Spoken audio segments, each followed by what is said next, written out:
Good day everyone, welcome back po sa ating YouTube channel. Ayan po sa ating segment na Kwentong Kaguro.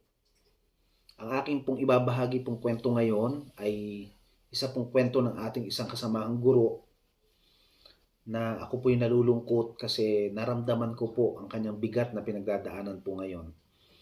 Gusto po talaga niyang maibahagi ito at makarating po sa top management para po siya ay matulungan, makarating po talaga sa kinauukulan kung paano po talaga siya matutulungan at yung iba pong kapwa guro. Hinighlight po niya kung saan SDO po siya nagtuturo, pero i-skip po natin, hindi po natin ipapaalam kung saan SDO siya. Ito po ang kwentong kaguro ko, Sir Ace. Ako po ay taga SDO, binanggit niya po. 3 months na po kaming walang payslip. Matagal na po kami nagre-request, wala pa po ang aming payslip na November, December at January. Hindi po ako makapag-loan, sobrang bigat po ng aking pinagdadaanan. Nakasangla po ang aking ATM, sa kasamaang palad po ang anak ko po ay may sakit, 1 linggo na po. Awang-awa po ako, hindi ko man lang po maipa-check up. Ang asawa ko naman po ay walang trabaho, sa bahay lang po. Sana po ay makarating po ito sa top management na mabigyan po sana kami ng payslip. Sa loan lang po talaga kami kumakapit po. Sa totoo lang po, ako po ay 18 years na po sa service.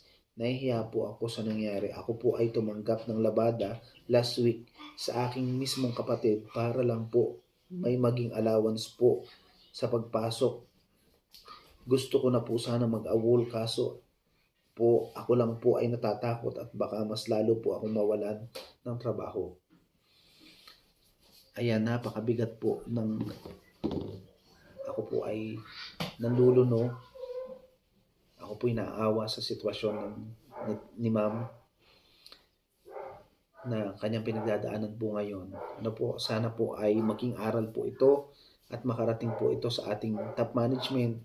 Nang sa ganon, actually po ang kanyang concern ay yung maibigay po ang payslip. Yan, ipaliwanag lang po natin. Ano ba yung reason?